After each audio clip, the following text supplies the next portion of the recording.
ఒక పెద్ద కుంభకోణానికి సంబంధించినటువంటి వార్త అన్నటువంటి కోణాన్ని హైలైట్ చేసింది ఈనాడు. ఇందులో ప్రధానమైనటువంటి అంశం ఏంటంటే, ఒక సెంటు భూముల లేఅవుట్ల కోసం గత ప్రభుత్వం రైతుల నుంచి భూమును సమీకరించింది. అందుకు పరిహారంగా వాళ్ళకి అభివృద్ధి చేసిన ప్లాట్లు ఇచ్చింది. తాజాగా ఇప్పుడు ఆ ప్లాట్లని పేద రైతుల నుంచి వైసీపీ పెద్దలు రియల్ ఎస్టేట్తో సంబంధం ఉన్న వాళ్ళ చేతుల్లోకి వెళ్ళిపోయాయి. ఈ పరిహార ప్లాట్లను వెంటనే హక్కులు కల్పించడంతో చాలా చోట్ల ఆ స్థలాలను వారి గుప్పెట్లోకి తెచ్చుకున్నారు.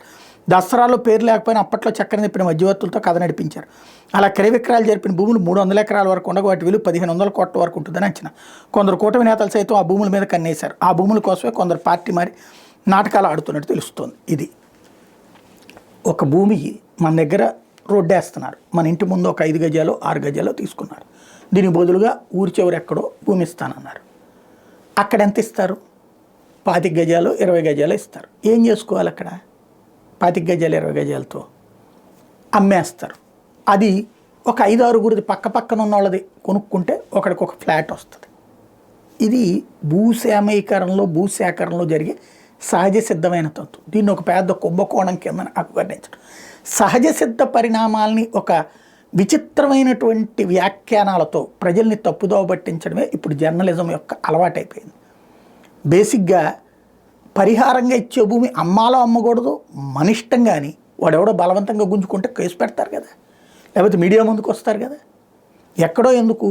ఈనాడుకి సంబంధించిన సీతమ్మధార కార్యాలయం విషయం ఏంటి?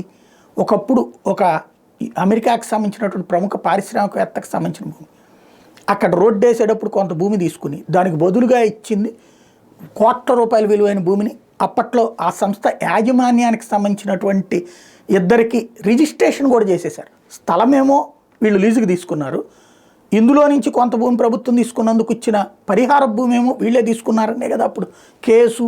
చివరికి పోలీస్ స్టేషన్లో లొంగిపోయి బెయిల్ తీసుకోమంటే తీసుకున్నటువంటి సందర్భం ఆ రోజుల్లో. అంటే అదేమో ఏది అట్లాంటిది అక్రమం, ఒరిజినల్ అక్రమం. అది అట్లాంటిదేమో కుట్ర చేశారు అని రాసుకొస్తారు. వేరే వాళ్ళది సామాన్యుడి యొక్క వ్యాపారం, సామాన్యుడి రియల్ ఎస్టేట్, ఏ రాజకీయ నాయకుడు చేసినా సరే వాళ్ళందరూ దొంగలే అనేటటువంటి ఒక విచిత్రమైనది.